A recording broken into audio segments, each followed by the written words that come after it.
Good morning everyone. आज हम science के कुछ इम्पोर्टेंट क्वेश्चनों का डिस्कस करेंगे जो एग्ज़ाम के साथ साथ आपके नॉर्मल साइंस के लिए या बेसिक साइंस के लिए बहुत ही महत्वपूर्ण होंगे। सिंप्लीफाई हम कुछ क्वेश्चनों को लर्न करेंगे और साथ ही साथ आपको समझाने का प्रयास करेंगे कि वो क्यों महत्वपूर्ण है। फर्स्ट, मानव में कुल अस्थियाँ कितनी होती है? मानव में कुल अस्थियाँ, मानव में कुल अस्थियाँ, अस्थियाँ का मतलब बोन्स कह सकते हो या हड्डियाँ कह सकते हो। मानव में कुल 206 हड्डियाँ होती है। Total of bones in human body इस टोटल ऑफ बोन्स होती बेटा मानव में 206। Well done. अगर कोई कहे कि मानव की खोपड़ी में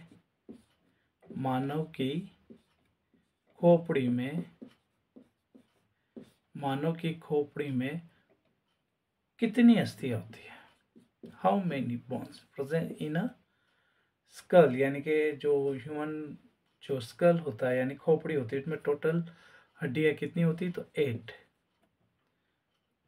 तो मानव में कुल अस्थियों की संख्या 206 होती है, जबकि मानव की खोपड़ी में कुल अस्थियाँ होती है वो 8 होती है। आगे बढ़े हम कुछ और इम्पोर्टेंट क्वेश्चनों में। तो अगला जो क्वेश्चन है, अच्छा बताइए कि मानव की जो सबसे बड़ी अस्थि है उसका क्या नाम है? मानव की सबसे बड़ी अस्थि का क्या नाम है? अगर बताइए। यस, मानव की सबसे बड़ी अस्थि, मानव की सबसे बड़ी अस्थि, डू यू नो दैट? मानव की सबसे बड़ी अस्थि का जो नाम है वो है फीमर। फीमर, जिसे हम जंगास्थि भी कहते हैं। फीमर, मानव की सबसे बड़ी अस्थि का जो नाम है वो फीमर है। तो चलो लगे हाल हम और भी एक क्वेश्चन और आपको पूछ सकते थे। सबसे छोटी, ये जैसे है तो इसी प्रकार हम एक क्वेश्चन और पुटअप करते हैं। सबसे छोटी, मानव की सबसे छोटी अस्थि का क्या नाम है? मानव की सबसे छोटी अस्थि का नाम बताइए जल्दी से। मानव की सबसे छोटी अस्थि जो है वो कान के अंदर मौजूद होती है, कान के अंदर, जिसका नाम है स्टेपीज। मानव की सबसे छोटी जो अस्थि का जो नाम है यानी हड्डी का जो बोन्स का नाम है वो स्टेपीज है। नेक्स्ट क्वेश्चन, नॉर्मल क्वेश्चन पूछे जाएंगे या नॉर्मल क्वेश्चन आपको बताए जाएंगे जो डेली लाइफ के लिए बहुत महत्वपूर्ण होते हैं। जैसे अभी हमने पढ़ा, मानव के अंदर जो कुल अस्थियाँ होती है वो 206 होती है। उसके बाद मैंने आपको बताया कि जो मानव की जो सबसे बड़ी अस्थि होती है वो मैंने आपको बताया फीमर, छोटी अस्थि होती है आपको मैं बताया स्टेपीज। इसके बाद मैंने और आपको बताए थे, और जैसे कि मानव की खोपड़ियों में कुल अस्थियाँ होती है तो ओबियसली 8 होती है। फिर आगे की बात अगर हम करें, नेक्स्ट क्वेश्चन, मनुष्य का हृदय, मनुष्य का जो हार्ट बीट होता है, मनुष्य का हृदय, मनुष्य का हृदय, मनुष्य का हृदय 1 मिनट में, नॉर्मल अपन बात करते हैं, प्रति मिनट कितनी बार धड़कता है? तो मनुष्य का जो हृदय है प्रति मिनट कितनी बार धड़कता है? कोई बता सकता है? नॉर्मल कह रहा हूँ, ये मत देखना कि इसका 105, इसका 120 है, तो इस नॉर्मल बात करें तो एक नॉर्मल व्यक्ति का जो हार्ट बीट होता है वो 72 बार प्रति मिनट, यानी 72 बार किसी का भी जो हार्ट, नॉर्मल पर्सन की बात करें, 72 बार प्रति मिनट मनुष्य का जो हृदय होता है वो 72 बार प्रति मिनट जो है वो धड़कता है। अगली बात कर लेते हैं, रेट ऑफ रेस्पिरेशन, यानी कि आप बात करेंगे अपन कि स्वस्थ मनुष्य की श्वसन दर कितनी होती है? स्वस्थ मनुष्य की श्वसन दर, स्वस्थ मनुष्य की जो श्वसन दर होती है, श्वसन दर पर मिनट में कितनी बार वो रेस्पिरेट करता है? तो स्वस्थ मनुष्य की श्वसन दर, स्वस्थ मनुष्य की श्वसन दर होती है 16 से 18 बार। 16 से 20 बार भी कहते हैं, वैसे 16 से 18 बार। स्वस्थ मनुष्य की जो श्वसन दर होती है वो होती है 16 से 18 बार। तो कुछ इंटरेस्टिंग क्वेश्चन, नॉर्मल क्वेश्चन है। जैसे अभी हमने आपको नॉर्मल बताया था कि ह्यूमन के अंदर टोटल जो बोन्स प्रेजेंट होती है वो 206 होती है। उसके बाद मैंने आपको बताया था कि मानव के खोपड़े में अस्थियाँ 8 होती है। मानव की सबसे बड़ी जो बोन्स होती है वो फीमर होती है, छोटी जो होती है वो स्टेपीज होती है। उसके बाद मैंने आपको खोपड़ी में कुल 8 बोन्स प्रेजेंट होती है। मनुष्य का जो हृदय होता है वो पर मिनट 72 बार धड़कता है। स्वस्थ मनुष्य की जो श्वसन दर होती है वो 16 से 18 बार श्वसन दर होती है, यानी श्वसन करता है। फिर आगे की बात करते हैं, मस्तिष्क का वजन कितना होता है? वेट ऑफ ब्रेन, यानी अपन कह सकते हैं कि मस्तिष्क का टोटल जो वेट होता है वो कितना होता है? नॉर्मली कह रहा हूँ बेटा, 1350 ग्राम से 1400 ग्राम, यानी कि यह मस्तिष्क का वजन है। 3 से 4 पाउंड भी कह सकते हैं। मस्तिष्क का जो वजन है, मस्तिष्क का वजन 1350 से 1400 ग्राम के बीच में मस्तिष्क का जो वजन होता है बेटा। नेक्स्ट आगे की बात अपन करेंगे। नेक्स्ट, शरीर का सबसे कठोर तत्व क्या है? शरीर का सबसे कठोर तत्व क्या है? शरीर का सबसे कठोर तत्व कौन सा है? शरीर का सबसे कठोर तत्व कौन सा है? तो शरीर का सबसे कठोर तत्व का नाम बताइए थोड़ा। एनामिल। आपने सुना होगा एनामिल को अपन कहते हैं मसूड़े भी कह सकते हैं। एनामिल का हम कह सकते हैं बेटा मसूड़ा। चलो बेटा, शरीर का सबसे कठोर तत्व होता है, शरीर का सबसे कठोर तत्व होता है मसूड़े, जिसे हम कहते हैं बेटा एनामिल कह सकते हैं अपन। अब बात करते हैं, नॉर्मल बात करते हैं। अपन नहीं कहते ब्लड प्रेशर, बीपी को बोलते हैं ब्लड प्रेशर। अब नॉर्मल पर्सन का जो ब्लड प्रेशर होता है वो कितना होता है? तो जहाँ तक मुझे नॉलेज है, आपको भी पता होगा कि 120 टू 80 mmHg, यानी एक नॉर्मल पर्सन का जो ब्लड प्रेशर होता है वो होता है 120 से 80 mmHg के बीच। तो आप देखे जाएंगे ब्लड प्रेशर क्या होता है। तो रुधिर वाहिकाओं के भित्ति के विरुद्ध जो एक प्रेशर क्रिएट होता है, रुधिर वाहिकाओं के भित्ति के विरुद्ध जो दाब लगता है उसे बोलते हैं ब्लड प्रेशर। अगर आप बता सकते हैं ब्लड प्रेशर को किसके द्वारा मेजरमेंट किया जा सकता है, किसके द्वारा हम उसको पता लगा सकते हैं कि कितना किसका ब्लड प्रेशर है? अगर नाम सुनाओ तो। ब्लड प्रेशर को मेजरमेंट करने की मतलब जो डिवाइस है उसका क्या नाम है?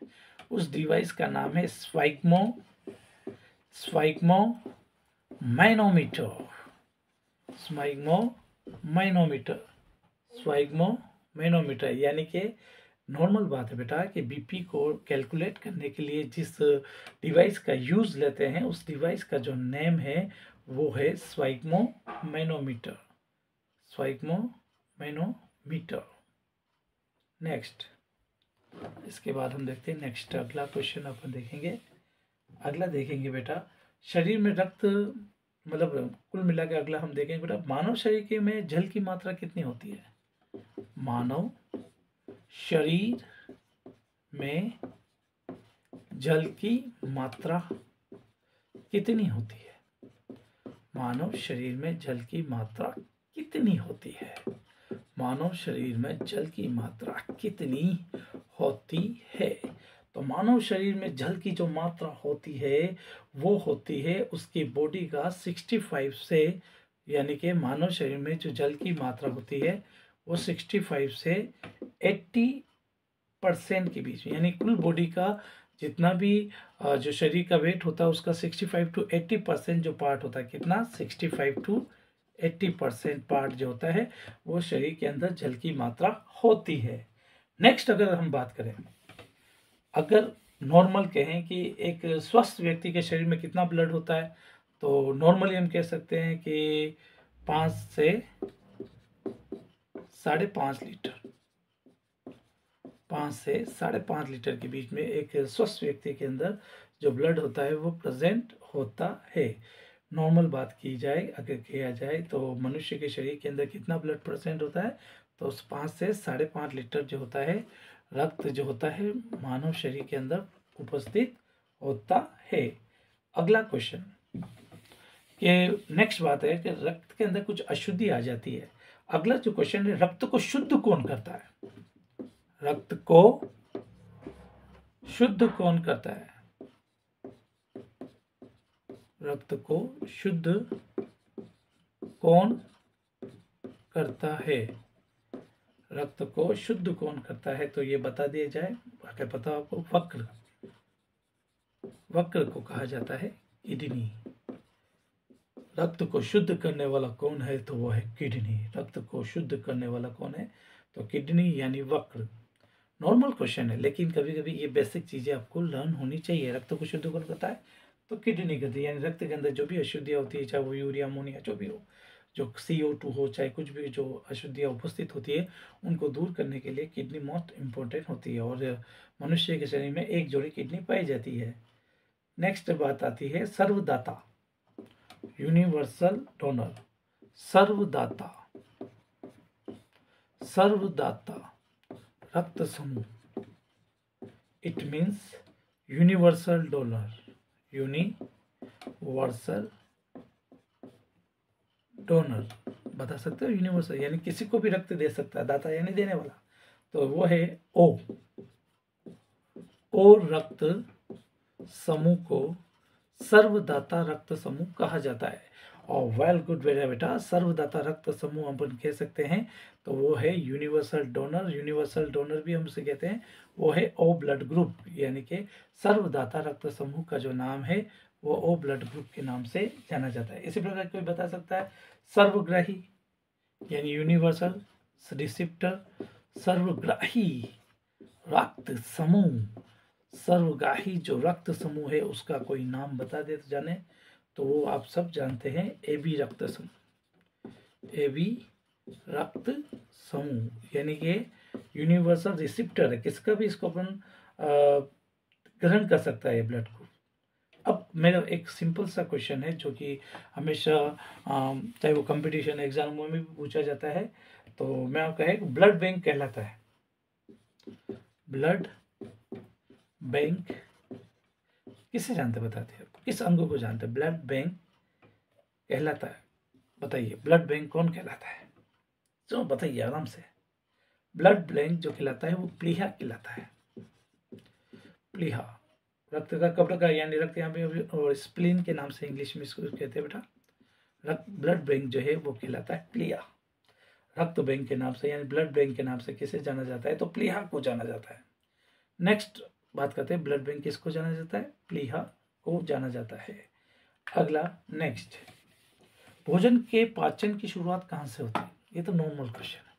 भोजन के पाचन की शुरुआत, भोजन के पाचन की शुरुआत यानी बिगनिंग कहाँ से होती है? अरे भाई रोज भोजन करते हैं, सब जानते हैं, तो उसकी शुरुआत कहाँ से होती है?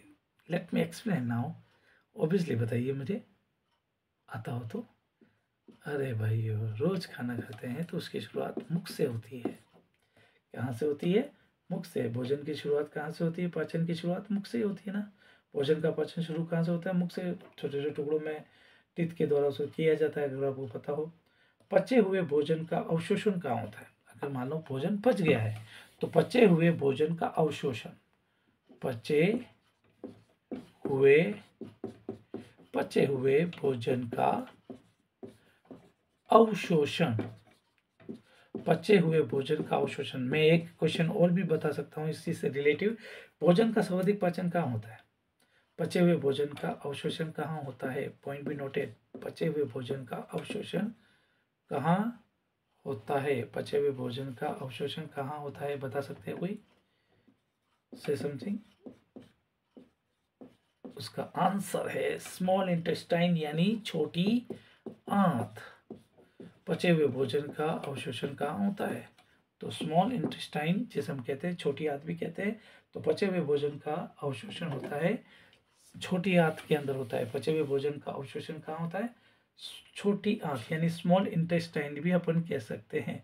नेक्स्ट बेटा कि अगर ये पूछा जाए कि शरीर की सबसे बड़ी ग्रंथि कौन सी है, शरीर की सबसे बड़ी, यूं नहीं पूछा है शरीर की अंतःस्रावी ग्रंथि कौन है, वो बात अलग है। यहाँ पूछा है शरीर की सबसे बड़ी ग्रंथि कौन सी है। शरीर की सबसे बड़ी ग्रंथि का नाम बताइए। शरीर की सबसे बड़ी ग्रंथि का क्या नाम है। शरीर की सबसे बड़ी ग्रंथि का जो नाम है वो यकृत है, जिसे हम लीवर कहते हैं।